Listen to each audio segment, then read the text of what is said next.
بتبدأ حكايتنا مع البطل سيكا اللي بيكون في مهمة لإبادة الغيلان المنتشرة في المدينة، وبيكون عنده قوة سحرية رهيبة بيستخدمها في القضاء عليهم. لكن الوضع بيخرج عن السيطرة، الغيلان أعدادها رهيبة وانتشرت في المدينة بأكملها. سيكا تعب من مواجهتهم لوحده، ما بقاش عارف يعمل حاجة، المدينة اتدمرت بالكامل. لكن البطل قبل ما يموت بيفعل أقوى وأخطر تعويذة، وهي تعويذة الانتقال للعالم الآخر، وبيقول لنفسه أنا هبدأ من جديد، والمرة دي مش هغلط نفس الغلطة. بنروح بعدها للعالم التاني، وتحديدا في أراضي عائلة لامبروج. بنشوف راجل كبير بيختبر مدى القوة السحرية لطفل صغير، لكن الغريب انه ملوش اي قوة سحرية. المفاجأة ان الطفل ده هو بطلنا سيكا، واتنقل للعالم ده بدون اي طاقة سحرية جديدة، لكن مازال عنده قوته الاولى اللي كانت معاه في عالم البشر. بعد كده بنعرف انه يبقى الابن الثالث لعائلة لامبروج، ودي عيلة مشهورة بالقوة السحرية. اي فرد من العيلة دي بيتولد عنده قوة سحرية، لكن العكس بيحصل مع بطلنا سيكا اللي اتولد بدون اي طاقة سحرية. وتاني يوم سيكا بيخرج للغابة عشان يطور من قوته، بيستخدم ورق الشجر وبيحوله لغربان. بعد كده اخوه جراي بيجي وبيسخر منه. سيكا بيقوله توقف عن فعل هذا، انت ليه بتعاملني كده؟ لكن جراي بيقرب منه وعاوز يضربه، لكن فجأة الغربان بتيجي وبتحمي سيكا منه. بعدها اخوهم رفت بيجي وبينقذ جراي من الغربان، وبيستغرب ازاي الغربان ما هجمتش سيكا، وبياخد جراي وبيمشي. بعد كده سيكا بيبعت الغربان بقوته لجمع المعلومات عن العالم الجديد. وبعد عدة سنوات سيكا بيكون عنده 7 سنين، لكنه بيقول ان مفيش اي حد مهتم بوجوده بسبب انه مش ابن شرعي لعائلة لامبروج. بيقول كمان انه اتعلم حاجات كتير من ساعة ما جه هنا، وان المكان يشبه نوعا ما اراضي اوروبا في العالم القديم، لكن الفرق بين العالمين ان الحضارة هنا اكثر ثراء وتقدما. بعد كده سيكا بيكون قاعد بيعمل الورق اللي بيستخدمه في تعويذاته. فجأة في بنت بتخبط عليه، وبنعرف ان اسمها ايفا. بتقول له انا لقيت السترة بتاعتك في الغابة. سيكا بياخدها وبيشكرها. فجأة جراي بيجي وبيقول لايفا تروح تشتغل، وبيسخر من سيكا. بيقول له انت ما عندكش قوة سحرية، بس انت محظوظ لانك مش مضطر تدرس وتذاكر زينا وقاعد في البيت على طول، لكن انا هنضم لاكاديمية لدنيا الامبراطورية للسحر. وبيقول لسيكا ان مستحيل هو يدخلها لانه ما عندوش اي قوة سحرية. فجأة ابوه بيجي وبياخده عشان يعلمه السحر، لكن سيكا بيطلب يروح معاهم ووالده بيوافق. بيبدأ رفض التدريب وبيفعل قوته، وبالفعل بيقدر يدمر الصخرة. بعدها بيجي دور جراي بيفعل قوة النار وبينجح هو كمان. فجأة جراي بيقول لسيكا بما انك موجود وقت التدريب حاول تجرب، وبيسخر منه. لكن الغريب ان سيكا وافق واخد العصا السحرية، وبيقول لنفسه انا اقسمت ان مش هطلب القوة ومش عاوز اظهر قوتي الحقيقية هنا. فجأة سيكا بيفعل قوة النار الزرقاء وبيدمر الصخرة في لمح البصر. رفت وجراي ووالدهم مصدومين من اللي حصل، ازاي قدر يستخدم النار الزرقاء في السن ده؟ فجأة والدهم بيقول ان في بعض الاشخاص اتولدوا بدون قوة سحرية، وطبيعة سحرهم بتكون مختلفة ويقدروا يغيروا لون النار. سيكا بيطلب منه يعلمه السحر، لكن والده بيرفض وبيقول مفيش قصص لسحرة اتولدوا بدون سحر وحققوا نجاح يذكر، عشان كده مفيش فايدة من تعليمك، لكن مش هنخسر حاجة لو علمناك. سيكا بيفرح وبيشكره، لكن جراي بيقول له ما تغترش بنفسك، انت ما عندكش سحر اصلا، واللي حصل ده كان مجرد صدفة مش اكتر. بتعدي الايام وسيكا بيدرس السحر وبيراقبهم وهم بيتدربوا. وبعد عدة اعوام سيكا بيكون عنده 11 سنة. بيقول ايام زمان كان عندي قوة ختم وحوش الاياكاشي وتسخير قوتهم لخدمتي في ارض المعركة. بيحاول يستدعي واحد منهم، بالفعل بيفعل المهارة وبيستدعيه، لكنه بيكتشف ان شكله متغير. وكمان يستدعي وحش تاني غير اللي كان عايزه، بيستدعي بنت اسمها يوكي بتجري عليه وبتحضنه. لكن سيكا بيلاحظ ان شكلها بقى اصغر عن عالم البشر. بتقول له ممكن يكون بسبب ان قوتك قليله عن الاول، او بسبب سنك، او ممكن بسبب تاثير العالم ده علينا. بتقول له بما انك استدعيتني هعمل لك اي حاجه تطلبها. سيكا بيقول لها مش عاوز حد يشوفك خالص. بتتحول لحيوان صغير وبتستخبى في شعره. وتاني يوم جراي بيتخانق مع ايفا بسبب انها وقعت ميه على الارض وعلى هدومه. ايفا بتعتذر له لكن مفيش فايده. بيقول لها انت فاكراني زي ابويا هسامحك على اي حاجه تعمليها؟ وفجاه بيقول لها تعالي الاوضه بتاعتي بالليل. سيكا بيكون سامعهم وبيراقبهم، بيقرب منهم وبيقول لجراي لو عندك مشكله مع ايفا حلها دلوقتي. جراي بيتعصب وبيهجم عليه، لكن سيكا بيصد ضربته بكل سهوله. جراي بيتعصب اكتر وبيسيبه وبيمشي. ايفا بتشكر سيكا على اللي عمله، وبيقول لها مفيش داعي تروحي له اوضته بالليل. بعد كده ايفا بتوريه حيوان مصاب في الغابه وبتطلب منه المساعده. سيكا بيطلب منها تغير وشها وبيفعل تعويذه من العالم الاصلي بتاعه، وبالفعل بينجح في علاج الحيوان من كل الاصابات.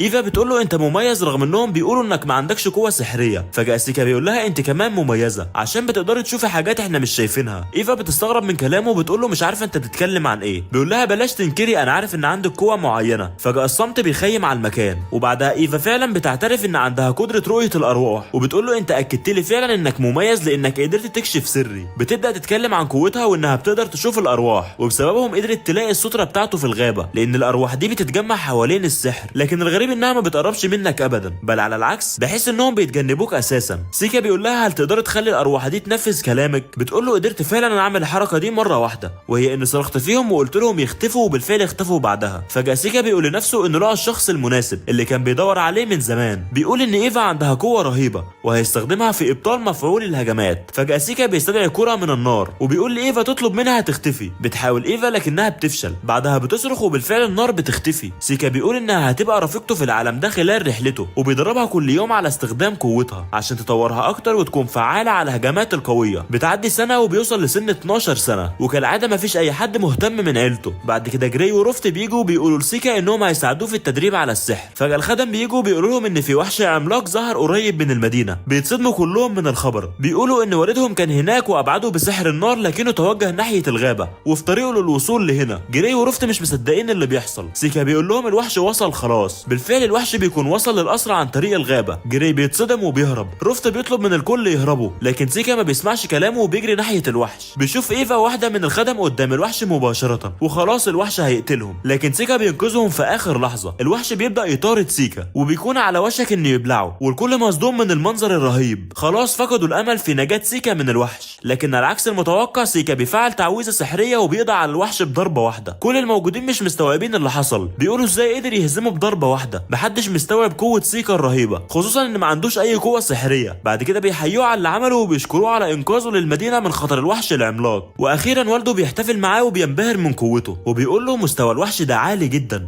ولو كنت مغامر ماهر كان هيكون صعب عليك تهزمه. اخوه روفت بيقول له سيكا اظهر قوه وشجاعه ملهاش حدود، وكالعاده جراي بيكون غضبان جدا منه. ابوه بيقول له انت ليك مكافاه بسبب انقاذك للقصر، لكن سيكا بيقول له انا عندي طلب. ابوه بيقول له عاوز ايه؟ فجاه سيكا بيقول له عاوز انضم لاكاديميه لودونيا السحريه. جراي بيتصدم من اللي بيقوله، لكن ابوه بيوافق انه يدخل الاكاديميه، بس بشرط انه يجتاز اختبار القبول الاول في الاكاديميه. سيكا بيقول له كمان انا عاوز ايفا مرافقه ليا خلال رحلتي، وابوه بيوافق مره تانية، لكنه عاوز يتاكد ان ايفا عندها قوه سحريه اصلا. فجاه ايفا بتفعل قوتها وبتطلع كره ناريه قويه جدا، بيتصدموا كلهم من قوتها. بعدها ابوه بيوافق على مرافقتها ليه في الاكاديميه. جراي بيتعصب وبيقول له ازاي هتخليه يروح الاكاديميه؟ عائله لامبروج لم يسبق لها ان جعلت شقيقين يتبعان نفس المسار. لكن فجاه ابوه بيقول له مين قالك انكم هتتبعوا نفس المسار؟ وبيقول لجراي انت هتدخل الجيش الامبراطوري. جراي بيتجنن وبيتحدى سيكا في نزال بينهم، واللي هيفوز هو اللي هيروح الاكاديميه. ابوهم بيوافق على النزال وبيقول ان المباراه بكره بعد الظهر وانا هكون الحكم. بعد كده سيكا بيقعد في اوضته وبيجهز للمعركه. يوكي بتظهر وبتتكلم معاه، بتساله اذا كان هيقتل جراي، لكنه بيقول لها لا. وفجاه في حد بيخبط عليه، بيفتح الباب بيلاقي اخوه روفت بيتكلم معاه وبيدي هديه عيد ميلاده، وهي عباره عن قلم يستخدمه في الدراسه بدل قلم الريشه اللي معاه. بعدها بيعتذر له على اللي بيحصل معاه منه ومن اخوه جراي، وبيقول له انا فخور بيك وعاوزك تتساهل مع جراي في المعركه. انا عارف انك هتهزمه، ولما توصل الاكاديميه عاوزك تدرس بجد. بعد كده روفت بيمشي وسيكا بيجرب القلم الجديد، لكنه بيحس باحساس غريب جاي من بره. فجاه بيحصل هجوم عليهم من بره. سيكا بيشوف ايه اللي بيحصل، بيلاقي اخوه جراي هو السبب. بيقول له يلا نتبارز دلوقتي. سيكا بيقول له انت مش قادر تستنى لحد بكره؟ جراي بيقول له ما تتغرش بنفسك، انت هزمت الوحش بالصدفه، لو هزمتك دلوقتي هتنسحب بكره من المعركه وانا اللي هروح بدالك للاكاديميه. فجاه جراي بيهجم عليه بتعويذه النار المحرقه، لكن سيكا بيصدها وما بتاثرش فيه نهائيا. جراي بيهجم تاني لكن مفيش فايده، دفاع سيكا قوي جدا حرفيا مفيش حاجه بتاثر فيه. بعدها سيكا بيفعل مهاره السكون، وجراي بيتوقف عن الحركه وبيتثبت مكانه. سيكا بيهجم عليه وبيعذبه. بعد كده جراي بيستسلم وبيفقد الوعي. سيكا بعدها بيفتكر كلام جراي قبل المعركه، وهو ان كل اللي بيحصل معاه مجرد صدفه، لكن سيكا بيقول انه طول الفتره اللي فاتت كان بيحضر وبيستعد لكل ده. بنرجع بالزمن فتره صغيره وبنعرف ان سيكا استدعى الوحش العملاق نيودو وخلاه يبعد الوحش العملاق اللي سيكا هزمه بعيد عن بيته ويتوجه ناحيه القصر، ودي كانت خطه سيكا من البدايه. بعد كده بيشيل جراي وبيرجعه البيت، وتاني يوم بنشوف سيكا وهو بيستعد للذهاب للاكاديميه. روفت بيقف معاهم قبل ما يمشوا وبيقول لسيكا ان والده بيشجعه وبيقول لك ابذل كل جهدك هناك. بعد كده بيركبوا العربيه وبيمشوا، واثناء ما كانوا ماشيين سيكا بيدي ايفا سلسله فيها احجار سحريه عشان تكون اقوى، وبيقول لنفسه كل ما ايفا كانت اقوى كل ما كانت مفيده ليا في رحلتي. فجاه بيشوفوا الاكاديميه من بعيد وخلاص قربوا يوصلوا. بنرجع بعد كده لوالد سيكا اللي بيقول اكيد زمانهم وصلوا الاكاديميه دلوقتي، وفي اللحظه دي بنعرف ان سيكا مش ابن لامبروج اصلا، وبيفتكر لما اخوه جيلبرت جاله من 12 سنه واداله الطفل سيكا وهرب. وبيقول ان جيلبرت اخوه كان متحرر شويه وكان مغامر قوي جدا، لكنه كان على علاقه بالشياطين. لامبروج دلوقتي خايف ان سيكا يكون عنده قوه شيطانيه. بعد كده بيقول انه حزين على اللي عمله في جراي وانه بعته للجيش الامبراطوري، لكنه برضه بيقول ان ارسال سيكا للجيش كانت هتكون مخاطره كبيره، لان سيكا اما هيكون بطل هيحمي البلاد او هيكون شيطان هيهلك البلاد. وبيقول كمان ان الاكاديميه كانت مكان مناسب لاخوه جيلبرت، عشان كده بعت سيكا للاكاديميه، يمكن تكون مكانه المناسب هو كمان. الامتحان. بنروح بعد كده للاكاديميه، وسيكا وايفا بيوصلوا للمكان اللي هيقعدوا فيه، وسيكا بيكون تعبان جدا من السفر. وفي الوقت ده ايفا بتظهر حبها لسيكا، لكنه مش بيديها اي اهتمام وما بيكونش عارف هي عايزه ايه اصلا. بعد كده يوكي بتظهر وبتقول له ان ايفا بتحبه، لكنه ما بيكونش مهتم بالحاجات دي لانه جاي هنا عشان مهمه معينه. وتاني يوم بيروحوا لمكان اختبار القبول في الاكاديميه، والمشرفه على الاختبار بتنادي على كل المتقدمين للاختبار. سيكا وايفا بيكونوا اول المتقدمين. اول حاجه بيعرفوا عن نفسهم، والمشرفه بتقول لهم ان الكره السحريه لو نورت باللون الابيض يبقى انت عندك كل العناصر السحريه الاربعه. وسيكا بعدها بيشرح وبيقول ان العالم ده فيه 4 عناصر اساسيه للسحر، وهي النار والرياح والماء والارض، لكن في برضه عنصر الضوء والظل لكنهم مش من العناصر الاساسيه. وبعد كده ايفا بتختبر مدى قوتها السحريه، بنعرف ان عندها عنصر النار والرياح. بعد كده سيكا بيجرب، لكن المفاجاه ان مفيش اي حاجه بتحصل. المشرفه بتقول له انت اكيد عندك عنصر الضوء او الظل لان الكره السحريه مش بتتاثر بيهم. سيكا بيقول لها هل ده هيأثر على امكانيه دخولي للاكاديميه؟ بتقول له لا، دي مجرد شكليات مش اكتر. لكن في الوقت ده بعض المتقدمين للاختبار بيقولوا ان سيكا هيستخدم سلطته في الدخول ومحدش هيقدر يقول له انت بتعمل ايه. بعد كده في بنت اسمها ايمي وبتيجي عشان تختبر قوتها، لكن المفاجاه ان الكره بتنور باللون الابيض، وده معناه انها بتمتلك كل العناصر الاساسيه للسحر، والكل بيكون مذهول من قوتها. لكن فجاه سيكا بينادى عليها، بتقف وبتبص له. سيكا بيشكرها على اللي عملته، لكنها بتقول له لا يوجد مكان هنا لشخص ليس لديه طاقه سحريه من الاساس، وانا متاكده انك هتستخدم علاقاتك العائليه للدخول. سيكا بيقول لنفسه انا متفاجئ. بيفتكر ايام العالم الحقيقي بتاعه، البنت اللي كانت معاه قبل ما يموت. بيقول شعرها بلون مختلف، لكن انا حاسس ان اعرفها في حياتي السابقه. بعد كده ايمي وبتسيبهم وبتمشي. بعد كده بنروح لايفا وسيكا اللي بيأدوا الامتحان الورقي للقبول في الاكاديميه. وبعد الاختبار بتكون ايفا قلقانه جدا انها تكون غلطت في الامتحان، وده لان ما كانش قدامها وقت كتير تستعد فيه للامتحان. ولكن بيقول لها سيكا كل اللي عليكي تعوضي في الامتحان العملي. وبيشوف سيكا ايمي وبيعرف انها بتستخدم السيف، وبيتسأل عن مدى قوتها. وبيروحوا للاختبار العملي واللي بيكون عباره عن هدف لكل عنصر، وبيطلب من الطلاب انهم يصوبوا نحو الهدف بتاعهم ويطلقوا عليه كل ما يملكون من سحر. وبيقول لهم المدرس ان الامتحان قايم على النقاط، يعني كل ما تصيب اهداف اكتر تاخد نقاط اكتر. وبيبتدي الطلاب الامتحان، وبنشوف ان كلهم بيستخدموا عنصر واحد زي النار او الارض او الماء، وبيكون السحر بتاعهم ضعيف جدا وبيحتاج ترنيمه طويله. وبيجي الدور على ايفا واللي بتستهدف اول حاجه هدف النار، وبتطلق سحر قوي جدا من الدرجه المتوسطه ومن غير ترنيم. وبتفاجئ الجميع ومعاهم المدرس من شده قوتها، وبتسال المدرس هل يمكننا الانتقال للهدف الثاني. وبتفاجئ الطلاب اكتر لما بيلاقوها ايضا بتجيد سحر الرياح، وكمان بدرجه من الرتبه المتوسطه. وبيتفاجئ سيكا كمان لانه ما كانش يعرف انها بتستخدم سحر الرياح. وبتكون ايفا خلصت دورها وبتعتذر على تدمير الاهداف، وبتروح لسيكا وبتساله عن رايه، وبيقول لها ان سحر الهواء بتاعها مذهل جدا، وبيسالها اتعلمتيه امتى وفين. بتجاوبه انها كانت بتتدرب مع نفسها عليه، وواحده واحده اتقنته وكانت عامله له مفاجاه. وبيبقى سيكا سعيد جدا انه بيشوف تلاميذه بيتطوروا. وبيجي دور سيكا وبيكون الجميع مستنيين فشله، وبيقولوا يا ترى هيعمل ايه. لكن اول ما سيكا بيخش على الهدف بيستخدم كره اللهب الزرقاء وبيدمره، وكمان نار السحل بتفضل ما بتنطفيش. وبعدين بيتنقل لهدف الارض وبيستخدم سحره وبيدمر هدف الارض من جواه. وبيندهش المدرس وبيساله هو ده سحر ايه، فبيرد سيكا انه سحر احجار، وبيحاول يتوه في الكلام لانه مش هيعرف يشرح لهم سحر الارواح بتاعه. وبعدها بيتنقل لهدف الماء وبيستخدم سحر ماء قوي جدا بيعمل كتل جليديه عملاقه، وبيبقى الجميع مندهش من اللي سيكا عمله. بعدها بيروح سيكا لايفا واللي بتكون سعيده جدا من ادائه، وبتقول له انت سحرك اذهل الجميع، وهي سعيده ان الجميع هيحترموه بعد كده وانها دلوقتي حاسه بالراحه. وبعد نهايه الاختبار بيتكلم المشرف والمشرفه بتوع امتحانات القبول، وبيبقى المشرف لسه مندهش من اللي شافه في الامتحان العملي. وبتساله المشرفه كيف كان اداء الطلاب في الامتحان. بيقول لها ان الطلاب عملوا فوضى كبيره. وبتساله المشرفه هي الفوضى دي اللي تسبب فيها سيكا وخادمته. وبتساله انت عارف مقدار القوه السحريه اللي عندهم؟ بيقول لها لا. فبتقول له المشرفه الخادمه ايفا عندها قدر قليل جدا من الطاقه، بينما لا يمتلك سيكا اي طاقه سحريه. بيستغرب المشرف جدا من اللي بتقوله، ولكن بيقول لها ان كان في شخص كمان قوي جدا وكان يقصد ايمي، واللي بتكون دمرت جميع اهداف العناصر، وبيكون محتمل انها تكون البطله كما تقول الحكايات القديمه. فعندما يتم احياء ملك الشياطين يظهر البطل الاسطوري الذي سيهزم ملك الشياطين. بنيجي اليوم اعلان النتيجه، وبتكون ايفا متوتره وبتقول لسيكا ما تتخلاش عني لو ما نجحتش. ولكن بيتفاجئ سيكا لما بيلاقي نفسه في المرتبه الثالثه، وايفا بتكون في المرتبه الثانيه بينما ايمي في المرتبه الاولى. وبيقول سيكا لنفسه ربما وجدت ما ابحث عنه. وبعد عده ايام جه سيكا وايفا اشعار القبول في الاكاديميه، وبكده بقى سيكا وايفا ملتحقين رسميا في الاكاديميه. وبيروحوا الاكاديميه عشان الاحتفال بالطلاب الجدد. ووقت ما سيكا وايفا كانوا في الطريق لدخول قاعه الاحتفال بيلمح سيكا حاجه غريبه وسط الاشجار، وبيسال ايفا هل يوجد ارواح هنا؟ بتقول له في ارواح ظلام هناك. وبتبقى متفاجئه من وجود عددهم الكبير، وبيتبعوا ارواح الظلام لحد ما بيوصلوا عند دايره سحريه مرسومه على ارض الغابه. ايفا. بتقول ايفا ان الدايره دي امرها مريب، وبتقول لسيكا هنعمل ايه. بيقول لها انها تبع الاكاديميه وما ينفعش نلعب فيها، ولكن بيقول كده علشان يطمن ايفا، وبيقول لها يلا نروح قاعه الحفل. ولكن قبل ما يمشي بيلقي ورق سحر المراقبه عشان يراقب الدايره السحريه. وفي الحفل بتكون ايفا مبسوطه بالحفل والطعام، وبتكون ايمي هي اللي هتلقي خطاب الطلاب الجدد كممثله ليهم. وبتقول للطلاب الجدد انا مش عارفه انتم هنا ليه، لكن عن نفسي انا هنا عشان ابقى الاقوى. لكن بيحس سيكا بقدوم الشياطين. فجاه بيقتحم قاعه الحفل 3 شياطين. بيخاف الطلاب جدا وكتير منهم بيحاول يهرب، ولكن سيكا بيكون بيراقب الوحوش وبيعرف انهم بيدوروا على حاجه. وبيهاجم المشرف وبعض الطلاب على الشياطين، لكن الشياطين اقوياء للغايه. وبيجي الشيطان يهاجم واحده من الطلاب، ولكن قبل ما سيكا يتدخل بتكون ايمي هاجمت الشيطان وانقذت الطالبه. وبتبتدي ايمي تحارب الشياطين، لكن سيكا بيكون ملاحظ ان الشياطين بطيئه جدا كانها بتراقب وبس. فبيستخدم سحر مراقبته وبيبص على الدايره السحريه، وبيلاقي هناك الشيطان المستدعي. فبيقرر يروح هناك، وبيقول لايفا ان ساءت الاوضاع استخدمي سحرك للهروب. وبيختفي قبل ما تساله انت رايح فين. بنروح للغابه، وهنا بنبتدي نشوف عظمه سيكا، واللي بيخش على الشيطان المستدعي وهو بيغني قصيده معلمه هو اللي الفها. بيقول له الشيطان طفل ضعيف زيك بيعمل ايه هنا؟ لو مشيت ورايا فدي حماقه منك، ازاي طفل بشري ضعيف زيك هيهزمني لوحده؟ بيرد سيكا انا هنا للاستمتاع قليلا. بيستدعي الشيطان شياطين صغيره عشان تهاجم سيكا، لكن سيكا بيقضي عليهم بكل سهوله،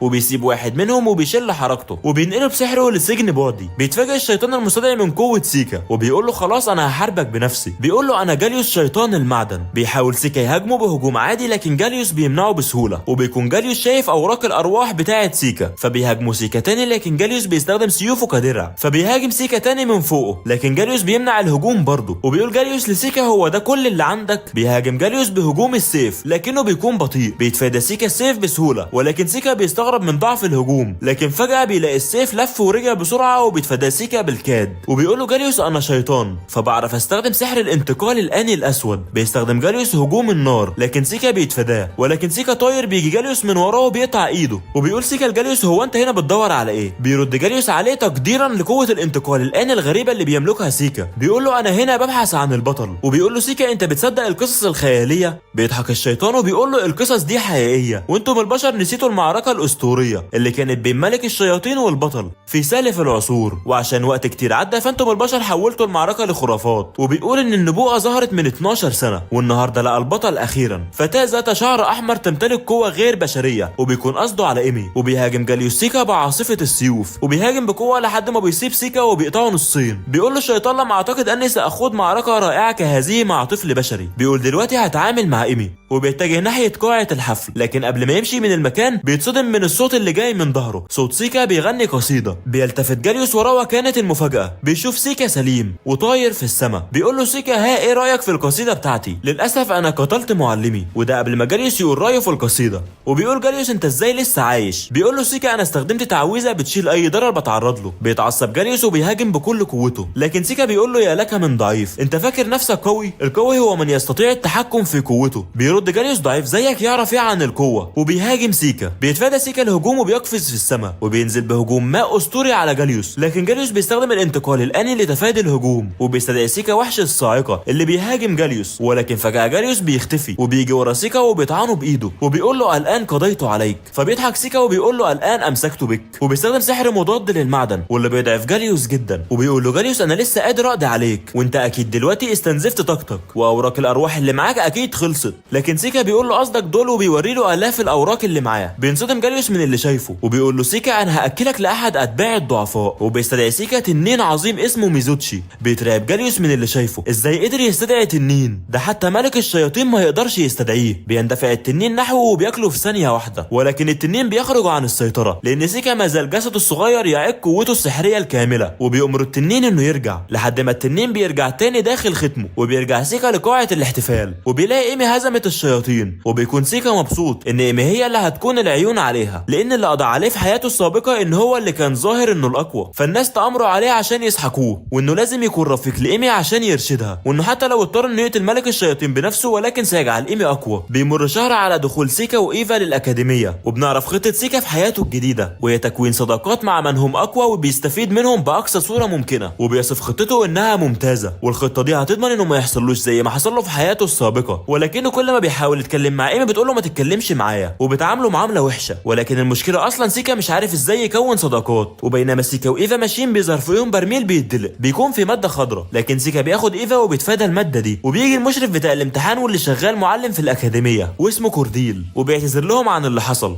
وانه كان بينقل البرميل للدور اللي فوق. وبيسالوا سيكا هي ايه الماده الخضراء دي، بيقول المدرس انها ماده محفزه بيستخدمها في ابحاثه، وهي عباره عن دم وحش ممزوج باعشاب طبيه، وده سبب ريحتها الكريهه. وبياخد كورديل البرميل وبيمشي، وبينطلق سيكا وايفا لحصه المعلمه كارين، وهناك المعلمه بتقول ان الاكاديميه هتقفل الاسبوع اللي جاي احتفالا بذكرى التاسيس، وانها هتطلب من الطالبتين الاعلى في درجات المساعده عن طريق الذهاب لغابه لودونيا لتقديم قائمه الطلاب الجدد. يعني هتطلب من ايمي وايفا الذهاب، وغابه لودونيا دي هي المكان اللي كان فيه جاليوس الشيطان. فبيقلق سيكا من الموضوع، فبيسال المعلمه ماذا يحدث لو رفضت الطالبه المساعده. بترد المعلمه ان الطالب الثالث هيروح بدلها، فبيطلب سيكا من ايفا انها ترفض الذهاب، فبتقول للمعلمه انها بترفض، وبذلك يكون ايمي وسيكا هما اللي هيأدوا المهمه. وبعد الحصه بيعتذر سيكا لايفا وبيسالها اذا كانت عايزه تروح، فبتقول له انها مش عايزه تروح لان سيكا اكيد عنده سبب انه يمنعها انها تروح، وبيقول لها انه رايح عشان يحمي ايمي عشان عندها اعداء كتير من الاصدقاء. فبتتفهم ايفا الوضع، وتاني يوم بيروح سيكا مع ايمي وبيقابلوا المعلمه اللي بتديلهم القائمه المطلوبه. واثناء طريقهم في الغابه بتسال ايمي انت ايه هدفك من الرحله، فبيكذب سيكا عليها وبيقول لها انه عايز يبقى مشهور زيها وبيتكلم معاها. واثناء ما هما ماشيين بتحس ايمي بصداع، ولكن بتقول انا كويسه، وبيكملوا الطريق. لكنهم بيلمحوا دايره سحريه، واول لما بيقربوا منها بتتفاعل الدايره وبتنقلهم جوه مغاره مليئه بالوحوش اللي بتهاجمهم على الفور. لكن ايمي بتقضي على 3 منهم بكره النار، لكن بيجي وحش كبير من وراها، وقبل ما يهاجمها بيقوم سيكا باستخدام تعويذه الوتد وبيقضي على الوحش. وبتساله ايمي عن نوع التعويذه، بيقول لها ان عيلته لديها تعاويذ مخصصه لا يعرفها احد سوى افراد عائله لامبروج. بيكمل سيكا وايمي ماشيه في المغاره، وبيقول سيكا لازم نلاقي مخرج او نستنى اما يتم انقاذنا. فبترد عليه ايمي ان مستحيل حد يجي لنا هنا، لان معدل بقاء الشخص على قيد الحياه داخل المغاره منخفض للغايه، وانهم اتنقلوا لمكان محدش يعرفه ومحدش هيلاقيهم. بيطلع سيكا من ورقه تعويذتين ضوء عشان يشوفوا كويس، وكمان بيخلي شيكاجامي ارواح المراقبه يكشفوا موقعهم. واثناء ما هم ماشيين بيحسوا بوحوش جايه عليهم، وبالفعل بتيجي مجموعه من الوحوش الاقوياء بعدد كبير. ايمي بتقاتل على قد ما تقدر، لكن عددهم كبير واقوياء، وبيجي وحش من وراها وبيضربها ضربه قويه جدا وبيوقعها على الارض. سيكا بيجري عشان ينقذها وبيقاتل الوحوش لوحده. بعدها ايمي بتفقد الوعي، بيستغل سيكا الموقف وبيطلع احد تابعيه وهو الحريش العملاق، واللي بيكون وحش عظيم بينسف الوحوش. بتصحى ايمي بعد شويه وبتلاقي كل الوحوش تم القضاء عليها وجراحها خفت. فبتقول لسيكا انت بتعرف تستخدم سحر الشفاء كمان، وبيجي لها الصداع تاني، فبيستخدم احد اوراق الارواح وبينقل اي جراح والم من ايمي الى ورق الروح، وبتحس ايمي بتحسن على الفور. وبيكونوا قاعدين جوه حاجز بيمنع اللعنات من المرور، وده لان سيكا شاكك ان ايمي تعرضت للعنه، وبيسالها امتى بدات الاعراض. فبتقول له من بعد معركه حفله الطلاب الجدد، وعشان يتحركوا بيدي لها ورقه بتعمل عمل الحاجز بحيث يحميها من اللعنه اللي عليها. وبتبتدي العلاقه بينهم تتحسن وبيتعرفوا على بعض اكتر. فبنعرف ان ايمي بنت زعيمه نقابه المغامرين وابوها مغامر،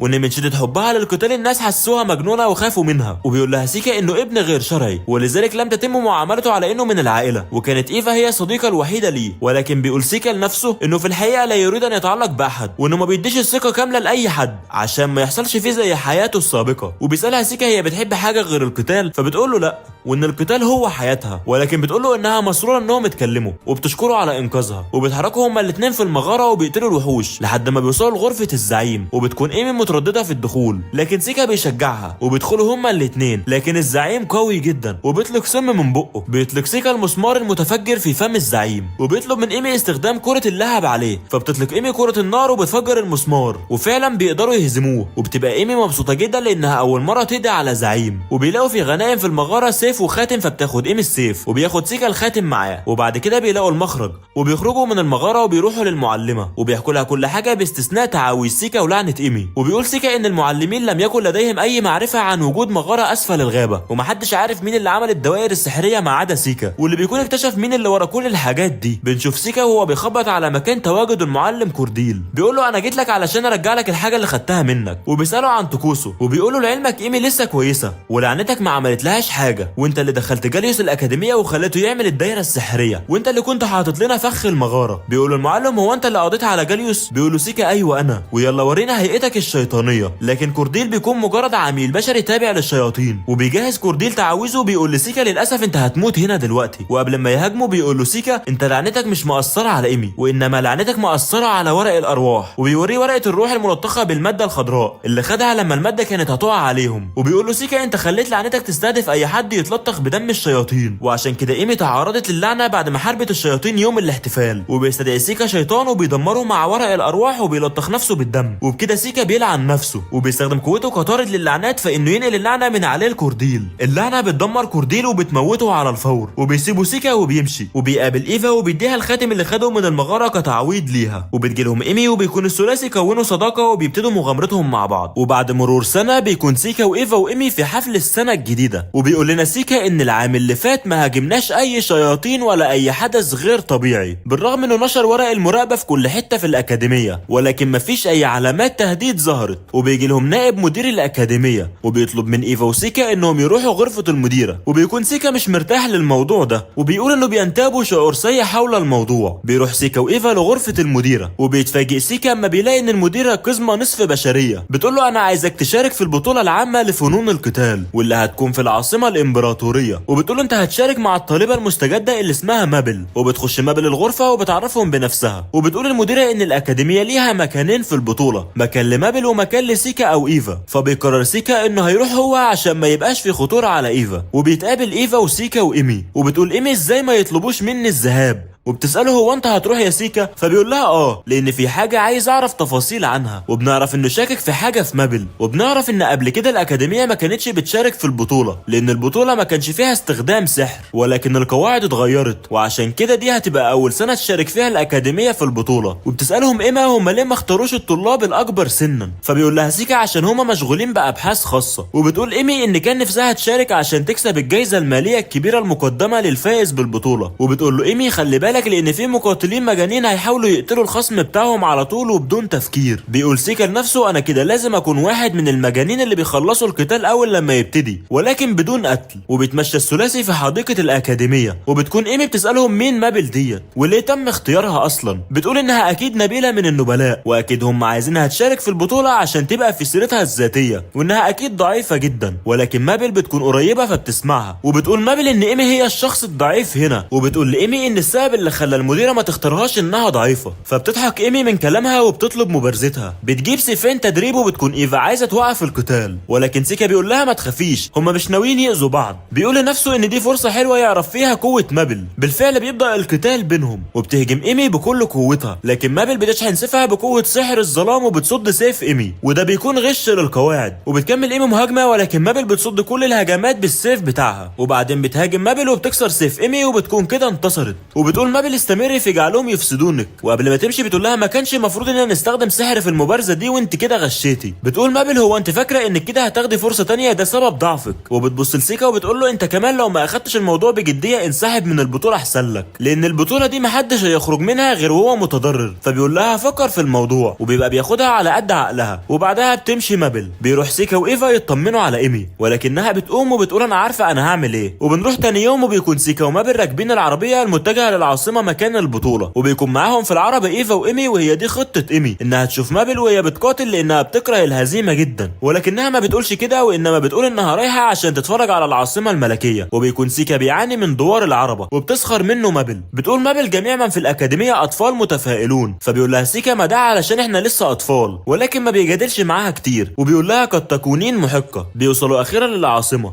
وبيكون سيكا خلاص اتدمر من الدوار، وبيتجهوا ناحية الحلبة عشان سيكا يراجع الجدول بتاع المباريات. وبيكون هو في اول مباراة، ولو وصل نصف النهائي هيقابل مابل. وبيستأذنهم سيكا وبيروح للفندق عشان يرتاح. وبتذهب ايمي وايفا في الجولة في العاصمة. وبيجي تاني يوم موعد بداية البطولة. بتكون الحلبة مليانة بالمشاهدين. بتشرح المعلقة القواعد وبتقول ان لكل مقاتل تميمة بتاخد عنه الضرر، ولكن لو الضرر كبير قوي بتنكسر. وبعدين بتقدم اول 2 مقاتلين وهم سيكا عبقري عائلة لامبروج، وخصمه بيكون من فرقة الكلاب الهائجون واسمه دينيس. بيسخر دينيس من سيكا وبيقول له ههزمك ايها النبيل الضعيف. بيقول سيكا انا مش في حالة كويسة النهاردة. فبيرد دينيس وبيقول له انت بتقول اعذار عشان عارف انك هتخسر. فبيقول له سيكا لا انت فهمت غلط، انا هخلص القتال بسرعة. وبيبتدي القتال بينهم. بيهاجم دينيس بالسيف هجمة مباشرة، بيتفاداها سيكا في لمح البصر وبيجي وراه وبيطلق هجمة تلاحم الشمس وبيدمر دينيس وبيرميه بره الحلبة. وبكده سيكا كسب اول مباراة. بتكلمه يوكي بعد المباراة وبتقول له انت ناوي تكسب كام مباراة. بتفكره انه من السيء جدا انه يظهر للناس قوته وانه اصبح مهمل في الفترة الاخيرة. بيقول لها ما تخافيش كل حاجة مدروسة. بيروح سيكا لايفا وايمي وبيباركوا له على الانتصار. بيقعد عشان يشوف باقي المباريات. بتكون المباراة التانية بين حكيم اكاديمية فورد واللي مشهور قوته كساحر ماء وخصمه من رابطة التجار واسمه كايل وبيكون شكله مريب ومخيف والمعلومات عنه قليلة. اول ما بتبدأ المعركة بيستخدم كايل قوة غريبة جدا بتخلي حكيم اكاديمية فورد غير قادر على الحركة. بيقرب منه كايل وبيقتله بدون اي مقاومة. بيندهش سيكا من اللي شافه وده لان كايل استخدم العين الشريرة وهي اللي كان بيستخدمها ملكو اللعنات عن طريق وضع قوة روحية في نظراتهم وبيلعنوا من ينظرون لهم. ودي حاجة اول مرة يشوفها في العالم ده. وبيعرف انه قاتل محترف بالفطرة من اسلوبه. بيقول ان كونه من رابطة التجار دي كذبة وان وراه حكاية لازم يعرفها. بنروح للجولة التانية من البطولة وبتكون المباراة التانية لسيكا. بيكون خصمه هو لابينير واللي بيتحكم في مخلوقات الجولم. بتقول المعلقة ان لابينير فاز فوز ساحق في الجولة الاولى وبيكون لابينير مجهز جولم صخري مضاد للسحر. بيقول لسيكا انت مالكش اي فرصة في النصر. بيكون متأكد ان سيكا هيخسر وبتبدأ المبارزة بينهم. بيقول لابينير لسيكا استسلم قبل ما يتم القضاء عليك. بس سيكا على الفور بيستخدم سحر استدعاء سريع جدا وبيستدعي وحش المنجل اللي بيقضي على الجولم في ثواني. بيحسب الجميع ان سيكا هزمه بسحر الهواء. بيروح سيكا وبيضحك للابينير وبيقول له استسلم قبل ما يتم القضاء عليك. فبيستسلم لابينير على الفور وبكده بيكون سيكا اتأهل للجولة الثالثة. وبيخرج سيكا وبيقول لقد كان ذلك وشيكا. فبتقول له يوكي من ناحية ايه. فبيقول لها ان في البطولة دي الاستدعاء ممنوع ولو كانوا شافوا وحش المنجل بتاعي كان زماني مستبعد من البطولة دلوقتي. بيروح سيكا لايمي وايفا وبيباركوا له على النصر. بتكون ايفا قلقانة على سيكا جدا بالذات بعد ما شافت كايل مستخدم العين الشريرة. بيقول لها سيكا ما تخافيش. بيقول لنفسه ان البطولة دي بحالها ما هي الا لعبة اطفال وان قوته تتخطى كل هؤلاء المبتدئين بمراحل. بتقول له ايمي انت قتالك ممل. اول لما القتال بيبتدي بتقضي على خصمك على طول. بتقول له هو انت هتنضم للحرس الملكي لو انتصرت في البطولة. فبيقول لها لا وانه هيرفض ده. بيقول لها هو انت بتتكلمي وكأني هكسب البطولة ليه. فبتقول له لان مفيش سبب ممكن يخليك تخسر البطولة. بتبدأ معركة الطالبة الجديدة مابل واللي بتكون نجحت في الجولة الاولى بسهولة. بيكون خصمها في الجولة الثانية دي ساحر ارض قوي واسمه هولو. بيبدأ النزال بينهم. بيهاجم هولو بسحر ارض من الرتبة المتوسطة ولكن مابل بتصده بكل سهولة. فبيقرر هولو هجومه عدة مرات ولكن بدون فايدة. بيخاف ساحر الارض من مابل واللي بتكون متجهة ناحيته فبيبتدي يقول ترنيمة سحر ارض قوية من الرتبة العالية ولكن مابل بترميه بخناجر محملة بطاقة غريبة جدا بتكسر كل الحواجز اللي هولو بيعملها. بيقول سيكا انها اكيد بتكسب خناجرها بطاقة من سحر الجاذبية بتاعتها واللي بيخلي الخناجر اقوى 10 مرات ولكن بيكون سيكا متعجب من قوتها وازاي بتحمل طاقتها في الخناجر لحظة ما بتوصل للهدف. بتجري مابل على الساحر وبتكسر العصا السحرية وبتحط سيفها على الساحر فبيستسلم الساحر وبكده مابل تأهلت للجولة الثالثة. وبتقول المعلقة لا يمكن لاحد ان يقف في طريق البطلة ذات الشعر الاحمر. فبيتعجب سيكا من الموضوع وبيقول لايفا وايمي ليه المعلقة قالت على مابل البطلة. فبيقولوا لهم ان اسم مابل هو اسم تاني بطل جه في التاريخ وانها بتستخدم نفس سلاح البطل ده كمان. وبيقول سيكا لنفسه كده كل حاجة بقت متصلة ببعضها. وبنشوف عميل بشري للشياطين وهو بيبعت رسالة مع الحمام وبيجي سيكا من وراه بيقول له انت عميل للشياطين مش كده. بيقول له لدي الكثير من الاسئلة اليك زي مثلا ايه محتوى الرسالة اللي انت لسه باعتها. ولكن العميل بيقول له بيتهيأ لك وبيقول له انا لازم امشي دلوقتي. ولكن اول لما بيمشي خطوتين بيرجع تاني بخنجره عشان يطعن سيكا. ولكن سيكا بيلتفت له وبيستخدم تعويذة تقييد النبات اللي بتمسك العميل وبتكتفه. بيقول له العميل انت عرفت ازاي اني شغال مع الشياطين. بيرد سيكا انه سمع وهو بيتكلم مع المخبر. فبيقول العميل بس انا اتاكدت ان ما كانش في حد هناك. فبيقول له سيكا ما هو اللي سمعكم ما كانش بشر. بنعرف ان سيكا سمعه بالشيكيجامي بتاعه واللي كان على شكل بومه وان سيكا نشر شيكيجامي في كل انحاء المدينه. وبيبتدي سيكا يساله بيقول له هتقول انت بعت ايه لجيش الشياطين. فبيرد العميل انه مستحيل يقول اي كلمه حتى لو تم تعذيبه. فبيضحك سيكا وبيقول له خلاص نسال روحك بدالك. بيستدعي وحش مرعب اسمه ساتوري والوحش ده بيعرف يقرا افكار اي شخص. وبيسال سيكا العميل من القائد بتاعك فما بيردش لكن ساتوري بيجيب كل الاجابات من العميل. وبنعرف ان قائد العميل هو البارون بوفيس والقائد بتاعه الدوق الكبير ايض.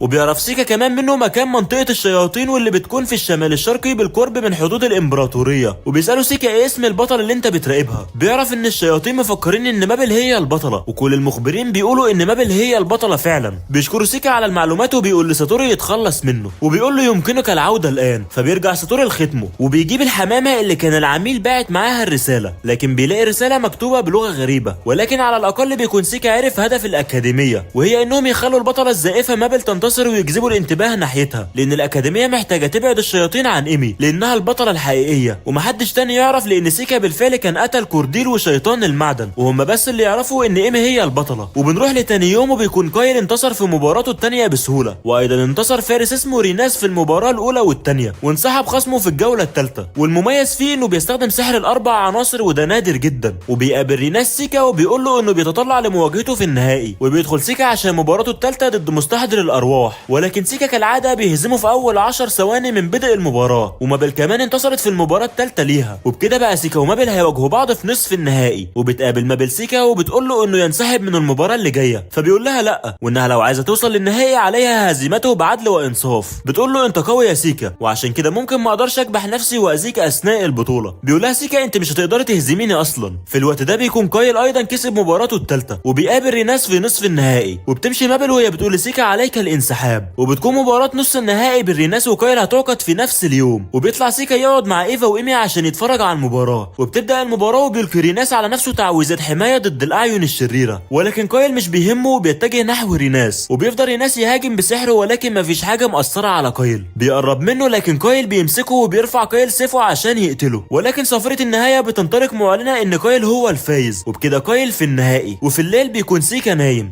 ولكن فجأة بيشوف بالشيكيجامي بتوعه مابل فوق السطح وبتوجه سحر نحوه، وبتهاجم مابل مكان سيكا، لكن سيكا بيتفادى الضربة، وبتبتدي مابل تهاجمه، وسيكا بيتفادى وبيهاجم بتعويذة تقييد النبات، لكن مابل بتتفاداها وبتهاجم سيكا وبتطعنه، لكنها بتكون طعنة نسخة مزيفة منه، وبيجي من وراها وبيقول لها امشي من هنا، وبيهاجمها بسحر دفع. بيقول سيكا لنفسه هي جت هنا عشان تنهي حياتي، ومن الخطر ان اسيبها تهرب، لكن بيقاطعهم راجل بيقول لهم ايه الدوشه دي. بتستغل مابل اللحظه دي وبتهرب من المكان. بعد كده بيروح سيكا لمابل بتقول له انت جيت ورايا ليه؟ بيقول لها انا هنا عشان اتكلم معاكي. بيقول لها مش يمكن اغير رايي واسيبك تفوزي عليا لو عندك سبب مقنع. بتقول له مابل عايز تتكلم معايا بعد اللي انا لسه عاملاه. فبيرد سيكا وبيقول لها انت ما حاولتش تقتليني، انت بس حاولت تاذيني عشان ما شاركش في البطوله. بتقول له مابل فعلا انا كنت عايزه بس اصيب 2 أو 3 من اطرافك عشان اخليك عاجز عن القتال. بتقول له انا لو قتلت بجديه ههزمك، لان في سبب مخليني عايز اكسب وهعمل اي حاجه عشان اكسب. بتقول لسيكا كمان انسحب ارجوك عشان مش عايز اذيك. فبيقول لها سيكا انت بديله لايمي ومهمتك هي الانتصار وتظهري كبطله مزيفه عشان الشياطين يركزوا معاكي مش كده؟ بتقول له مابل انت كنت عارف من الاول. بيقول لها نوعا ما، لكن في سبب تاني عندك هو اللي مخليكي مصره على الفوز. وبيقول لها يمكن اسيبك تكسبي لو قلت لي السبب بتاعك. بتقول له في حاجه واحده غلط قلتها في كلامك، انا مش مهمتي ان اكسب البطوله، انا مهمتي ان اموت على ايد مبارز عين الشر عشان الشياطين تحسب البطله ماتت. بيقول سيكا لنفسه يبقى كايل جه هنا عشان السبب ده. وبتحكي مابل عن رابطه تجار روجروك واللي بتاخد العبيد اللي عندهم امكانيات وبتحولهم لمرتزقه، وان هي وكايل كانوا من العبيد دول. وبتكمل وبتقول ان الامر المهم لرابطه التجار في هذه البطوله ان كايل يفوز عشان يشهروا نفسهم واختبار كايل كمرتزق مثالي. بتقول مابل انهم بيصنعوا المرتزق عن طريق انهم بيزرعوا سحر او لعنه في العقل، وساعتها بيتوقف المرتزق عن الشعور باي شيء وكل اللي بيطلب منه بينفذه. بتقوم رابطه التجار باخذ الاطفال العبيد وبتحطهم في مجموعات من 4 اطفال في معسكر تدريبي، بيخلوا الاطفال يتربوا سوا على حمايه بعضهم، ولكن واحد بس من كل 4 اطفال هو اللي هيتعمل له عمليه المرتزقه. وبعد العمليه بيطلبوا من المرتزق يقتل ال3 اصحابه التانيين، وبالفعل كايل قتل 2 منهم وتفضل مابل، ولكن الرابطه سابت مابل عشان تكسب لهم فلوس وتشارك في البطوله عشان تخلي كايل مشهور. بعد كده بيقول سيكا هو انت مصره على الوصول للنهائي عشان تخليه يقتلك؟ بتقول له لا، انا مش هاممني البطوله ولا الاكاديميه ولا رابطه التجار، انا كل اللي عايزاه اوصل للنهائي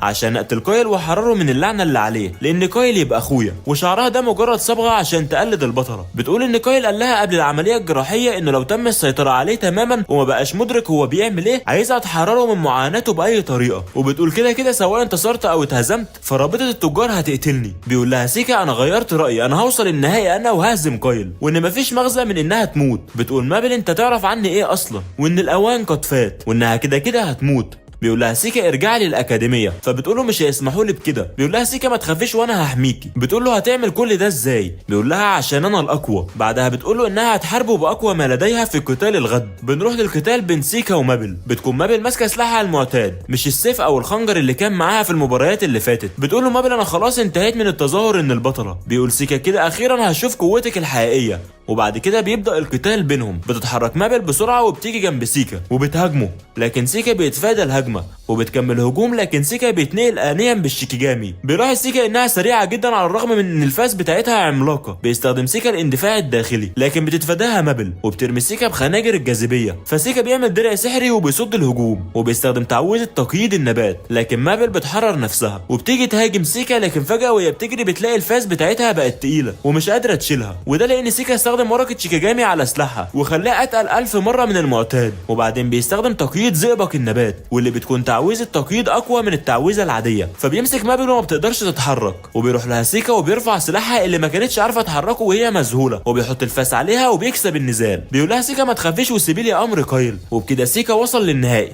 واخيرا بنيجي اليوم النهائي. وبيقول سيكا لقايل معلش بقى مش مابل اللي هتواجهك. فبيقول له قايل مش مشكلة، هقتلك الاول وبعدين هبقى اقتلها. بيقول له سيكا عايز تقتل اختك؟ فبيرد انه امر بذلك. وبيقول له سيكا اما تخسر النزال هخليك تعتذر لها. وبيستهزأ قايل بكلامه وبيكون مفكر انه هيهزم سيكا بسهولة. وبعد كده بيبدأ النزال. بيستخدم قايل العين الشريرة، لكنه ما بيصيبش سيكا لان سيكا بيكون استدعى ياسو وهو ساتر من الضباب بحيث محدش يشوف سيكا هيعمل ايه. بيهاجم سيكا بتعويذة النار، لكن ما بتأثرش في قايل. وبيجرب عليه تعويذة تقييد زئبق النبات، لكن برضه قايل بيحرر نفسه بسحر الجاذبية. بعد كده قايل بيهاجم سيكا بسحر الجاذبية، ولكن سيكا بيتصدى بالحاجز بتاعه. وبيقرر سيكا يستدعي وحش مرعب اسمه اوشوني. بيستهزأ قايل بالوحش وبيهاجمه، لكن اوشوني ما بيتأثرش ابدا. وبيهاجم اوشوني وبضربة واحدة بيقدر يقضي على قايل. وبيقول سيكا اوشوني في مستوى بعيد خالص عنك، وبيقول له اوشوني انت اتسهلت معاه. بتظهر اعراض اللعنه على قايل اللي ما بيتحركش. بيحاول سيكا يعمل تعويذه العزل، لكن الحاجز بتاعه ما بيمنعش تاثير اللعنه على قايل، ولسه بيفكر هيزيل اللعنه ازاي. بيكمل قايل وبيقول له يعرف مابل انه بيعتذر لها، وبعد كده بيموت قايل. وفي اللحظه دي بيغضب سيكا وبيقول انتوا عايزين تهزموني بلعنه وانا اقوى طارد لعنات، انا هخليكم تندموا على تقليلكم من شأني. وبيبتدي سيكا يعمل تعويذه قويه جدا عشان يحيي قايل تاني، ولكن اثناء ما هو بيجهز التعويذه بتتحايل عليه يوكي انه يتوقف، وان التعويذه دي هتخليه بارز جدا. وبتفكروا ان كان وعد نفسه انه يخفي قوته في حياته الجديده، وبيفتكر سيكا نهايته في حياته القديمه. فبيتوقف سيكا وبيسمع كلام يوكي، وبتنتهي البطوله بفوز سيكا. وبيكون اخفى جثه قايل وقال لهم انه قضى عليه تماما، وبيرفض من اللجنه الانضمام للحرس الملكي. وبيكون دفن قايل وبيروح لقبر قايل مع مابل، وبيقول لها ان اخوها قال له يعتذر لها عن كل حاجه. فبتبكي مابل من الحزن على اخوها وبتقول هعمل ايه دلوقتي. فبيقول لها سيكا هتيجي معانا الاكاديميه. وبيروح مابل وسيكا عشان يقابلوا ايفا وايمي عشان ينطلقوا للاكاديميه. وبيكون سيكا اخبر ايفا وايمي باغلب اللي حصل. وبتقول ايمي لمابل قبل ما نتحرك برزيلي، وبتقول لها هتخسري لو كسرت سلاحك، والمره دي السحر ممنوع من عليكي،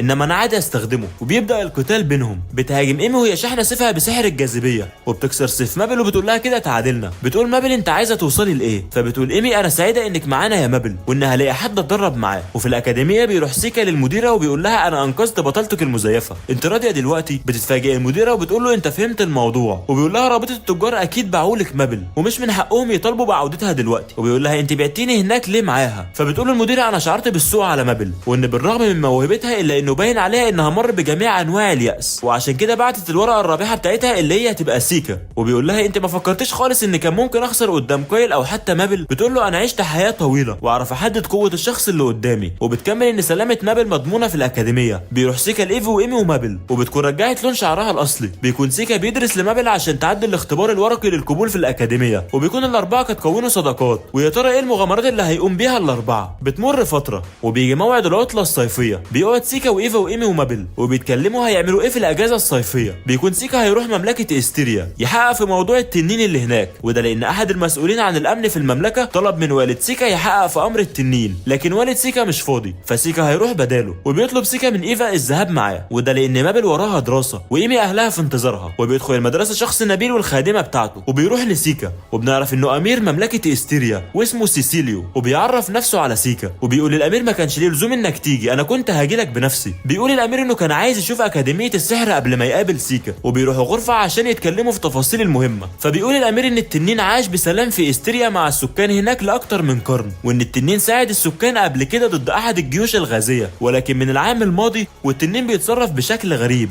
وبيهاجم المحاصيل والمواشي. وبيقول الامير ان الاضرار دي عاديه، لكن الضرر بيزيد كل يوم. وبيسالوا سيكا هو ليه التنين عاش بسلام اصلا لحد دلوقتي مع السكان، لكن الامير بيقول له انه ما عندوش علم بالسبب.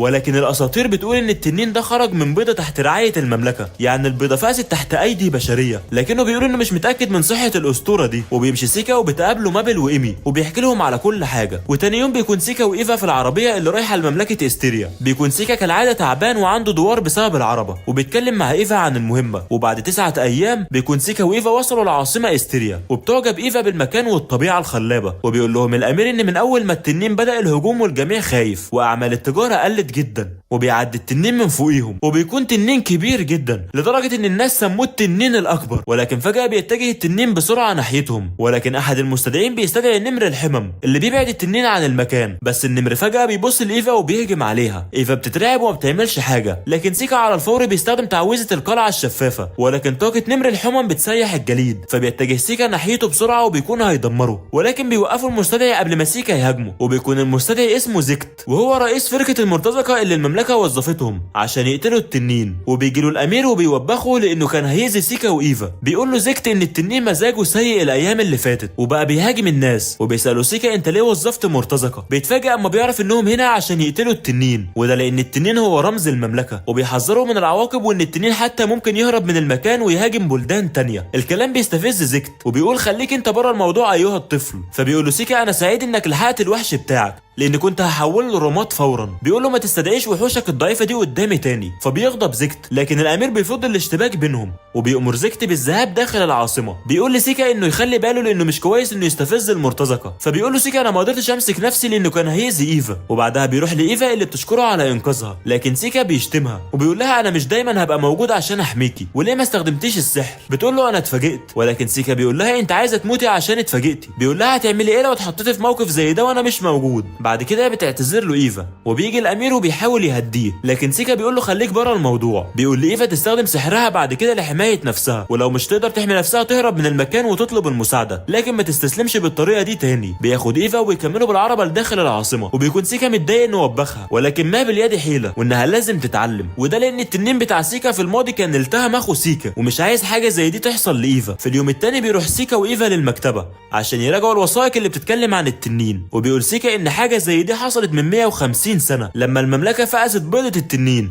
وعاش في سلام مع السكان. وظهر بعد فترة تنين ذكر واللي اتجوز مع التنينة الأنثى اللي كانت موجودة في استيريا وأنجبوا أطفال. لكن بعد 50 سنة اتغير أسلوب التنانين وبقوا يهاجموا المواشي وأبعدوا أي بشري بيقرب منهم. وبيبرر سيكا اللي حصل إنه بسبب الطاقة السحرية وإنها ما كانتش كفاية لإطعام أطفال التنانين، والأطفال سابوا العرين بعد ما كبروا. وبعد 50 سنة ماتت أنثى التنين وفضل الذكر بس هنا في المملكة. فبتسأل إيفا أمال المرة دي إيه اللي خلى التنين يثور؟ فبيقول لها سيكا ده اللي لازم نعرفه. وبيقول لها إنه هيطلع الجبل ويستكشف مكان التنين. بتحذره ايفا وبتقول له ان التنين قوي جدا وبتكون خايفه جدا على سيكا، لكنه بيطمنها وبيقول لها انه هيستكشف بس لكنه مش هيقاتل التنين. وبتطلب منه تيجي معاه لكنه بيرفض وبيقول لها الوضع ممكن يبقى خطير. وبيروح سيكا غرفته وبينام. وتاني يوم سيكا بيروح للامير وبيعرفه انه هيطلع الجبل وبيطلب منه الامير انه يكون حذر وبيودع ايفا وبينطلق الى مكان سكن التنين. بعد كده بنروح لايفا واللي بتكون واقفه مع مساعده الامير واللي بتقول لها ان سيكا شيطان. وبتقول لها انت اكيد لاحظت ان الارواح بتبعد عن سيكا وبيتجنبوه بنفس الطريقه اللي بيتجنبوا بيها الوحوش والشياطين.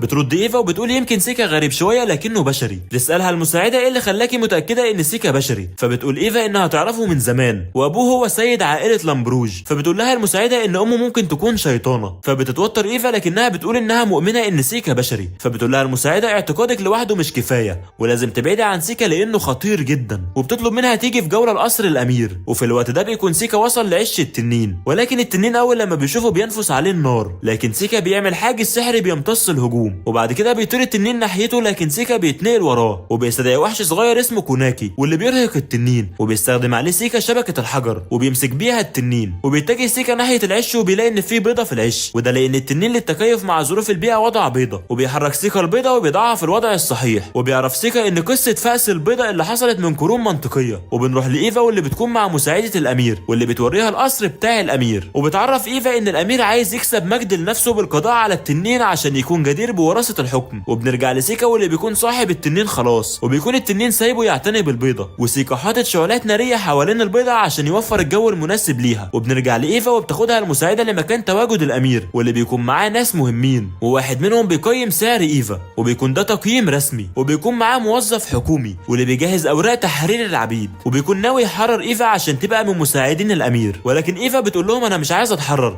أنا مبسوطة مع سيكا. وبتقول له أنت هتحتاج موافقة سيكا كده كده. فبيقول لها الأمير أنا بأمر بتجنيد جميع العبيد في المملكة وأخليه يوافق غصب عنه. وبيقول لها حط بصمتك على العقد ده وبكده هتبقى حرة. لكن إيفا بترفض، ولكن الأمير بيطلب من حراس الإمساك بإيفا. بتحاول إيفا تمنعهم، لكن مساعدة الأمير بتعمل حاجز سحري وبتمنع إيفا من استخدام السحر. بعدها بيتم الإمساك بإيفا. بتروح المساعدة عشان تاخد بصمة إيفا، لكن فجأة بيجي سيكا وهو على ظهر التنين. بيندهش الجميع من اللي شايفينه، ازاي بشري قدر يروض التنين. بيقول للجميع انه كون صداقة مع التنين، وبيطلب من إيفا تروح معاه. بياخد إيفا عشان تروح معاه عند عش التنين وتاخد بالها من البيضة بسحر النار بتاعها. بتشكره إيفا على إنقاذها. وأول لما بيوصلوا هناك بيتعرضوا للهجوم من قبل المرتزقة، وده لأن المرتزقة خدعوا الأمير، وكل اللي كانوا عايزين يعملوه هو سرقة البيضة. بيهاجم نمر اللهب على سيكا، لكن سيكا بيوقفه باستخدام تعويذة الأعمدة الشفافة. وبيطلع زيكتو وبيقول لسيكا أنا كنت هسرق البيضة وهغادر المكان على طول، ولكن دلوقتي هضطر أقتلك قبل ما أمشي. وبيتحرر نمر الذهب وبيهاجم سيكا وإيفا تاني، لكن المرة دي إيفا بتستخدم سحر ماء قوي جدا واللي بيطير نمر اللهب بعيد. لكن زيكتا بيأمره وبيأمر المرتزقة بالهجوم، والمرة دي سيكا بيهاجم النمر بتعويذة النيران البيضاء واللي بتمحو النمر من الوجود. بيندهش زيكتا من اللي شافه وبيقول لسيكا من تكون بالضبط. فبيرد سيكا انه اقوى ساحر في العالم واقوى طارد للارواح. بيجي التنين يدعم سيكا وبيترعب باقي المرتزقة وبيحاولوا يهربوا، لكن سيكا بيمسكهم كلهم. وبيحاول زيكتا يستخدم اقوى تعويذة عنده، لكن ايفا بتحرق كتاب التعويذ بتاعه. وبيكون سيكا مبسوط ان ايفا اتعلمت الدرس وبقت تستخدم سحرها بدون تردد وبتتخذ القرارات بنفسها. وبيسلم سيكا المرتزقة للامير واللي بيأمر بحبسهم فورا. وبيطلب من سيكا يقول كل اللي عرفه في موضوع التنين. وبيقول سيكا للامير ان التنين كان بيتصرف بشكل غريب لانه وضع بيضة، وانه عمل صداقة مع التنين لما اعتنى بالبيضة بتاعته. وبيقول الامير ان البشر بمثابة العائلات بالنسبة للتنانين، ولذلك كانوا بيساعدوا المملكة على مر العصور. وبيطلب من الامير ان المملكة تتولى الاهتمام بالتنين وتفقيس البيض، وساعتها الشعب هيبقى عائلة التنين مجددا. ولكن الامير بيرفض وبيقول انه مش هيقدر يقنع النظام الامبراطوري بده. وبيطلب من سيكا انه يقتل التنين، ولكن كل اللي الامير بيكون عاوزه هو كسب المجد لنفسه. لكن سيكا بيرفض طبعا يقتل التنين. فبيطلب الامير من الحراس القبض على سيكا، وبيكون سيكا ناوي يسيره في الموضوع. لكن الامير بيحاول يتقرب من ايفا وبيقول لها انت حرة الان ومش محتاجة تكوني مع سيكا. ولكن سيكا بيغضب من الامير وبيروح يبعده وبيقول له انت طفل مدلل، وبدل ما تفكر تحل الموضوع بتفكر في قتل التنين.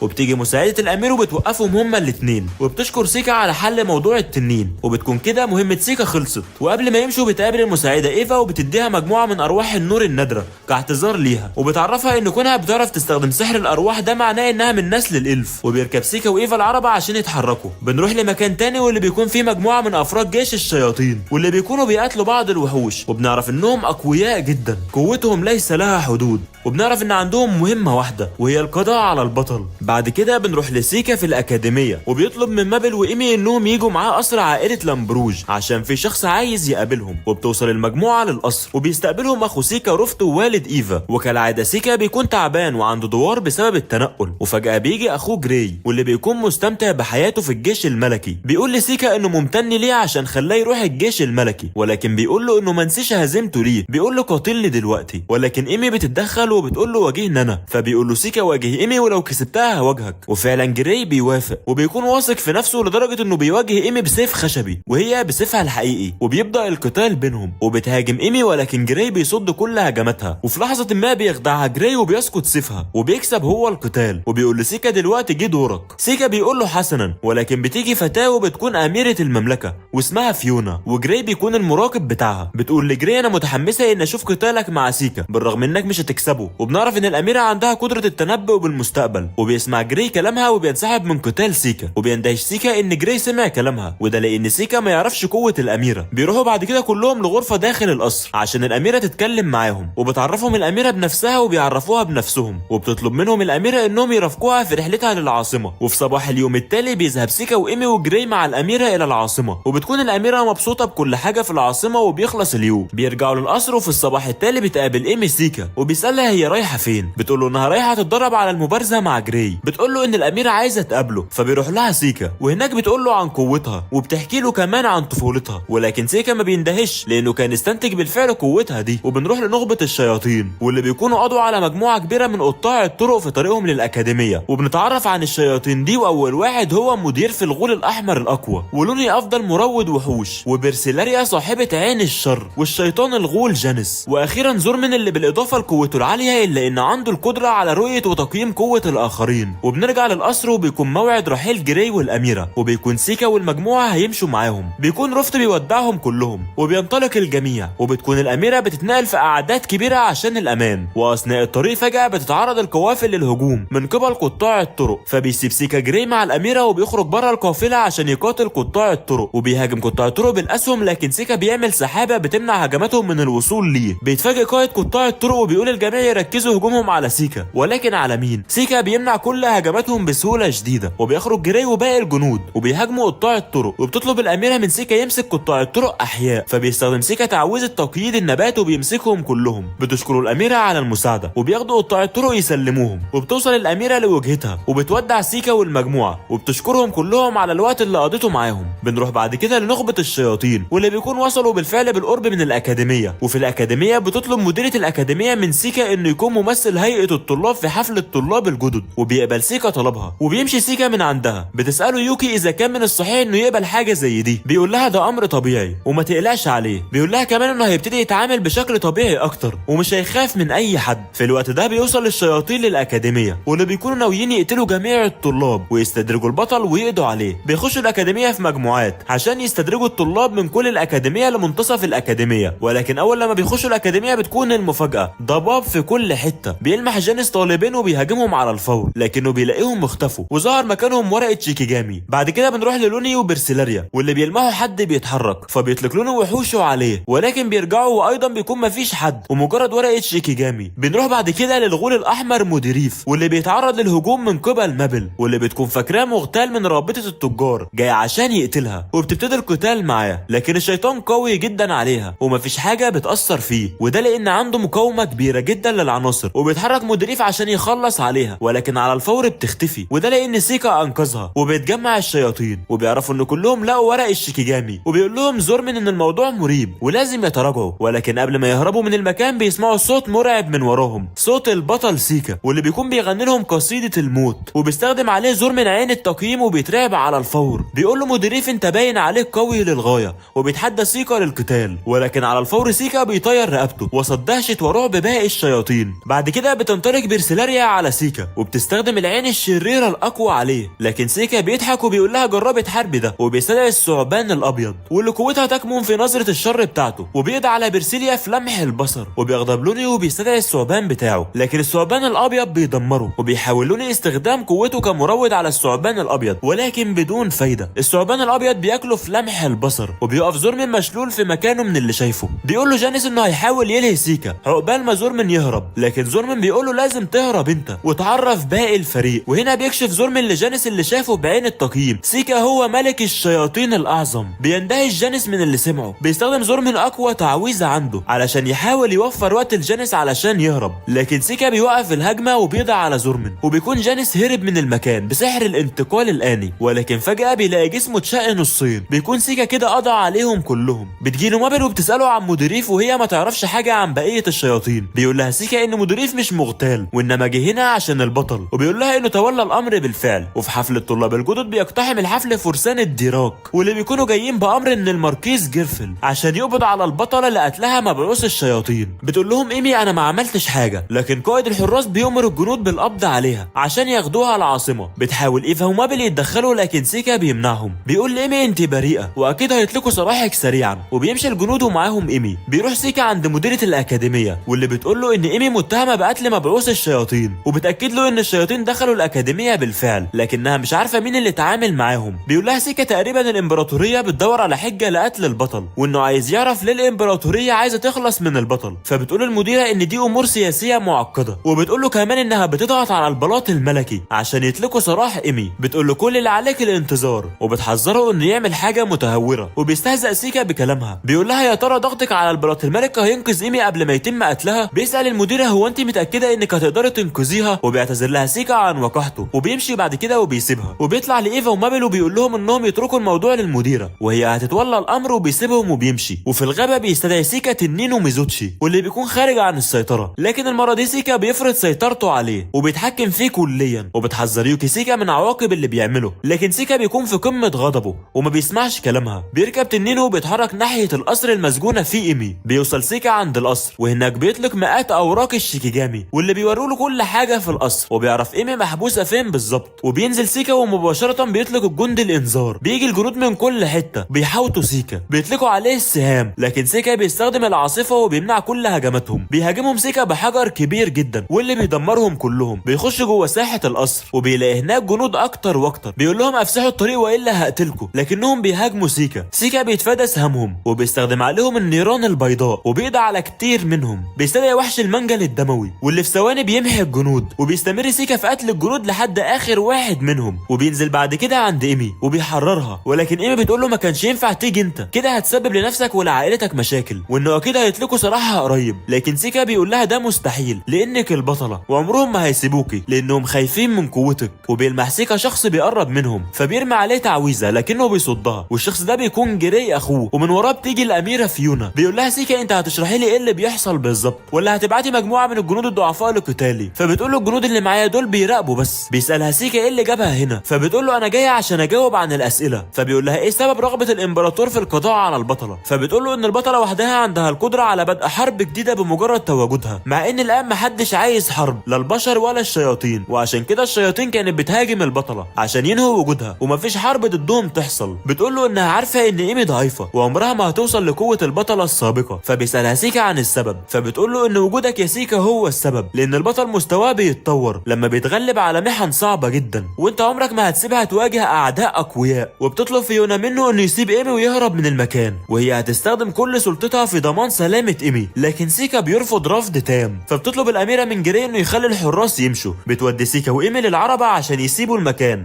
ويهربوا من الامبراطوريه. بيتوجهوا لمدينه راكنا الحره، بيشكروا فيونا، وبيستخدم سيكا تعويذه قويه عشان يعالج كل الجنود اللي قضى عليهم، وبيودعوا فيونا. وبينطلق سيكا وايمي على مدينه راكنا. بيكون كده سيكا وايمي اتطردوا من الاكاديميه، وبيوصلوا مدينه راكنا وبيقابلوا ايفا ومابل عشان يبداوا حياتهم كمغامرين. وهنا بتنتهي حكايه البطل سيكا اللي اكتشفنا في النهايه انه ملك الشياطين الاعظم. واحداث الانمي تقريبا لسه مكمله، لو في موسم تاني هنلخصه على طول. لو عجبك الملخص ما تنساش تدوس لايك وتشترك في القناه، وقولنا في التعليقات ايه اكتر حاجه عجبتك في الملخص. وفي النهايه ما تنساش صلي على النبي. اشوفكم في حكايه جديده، والسلام.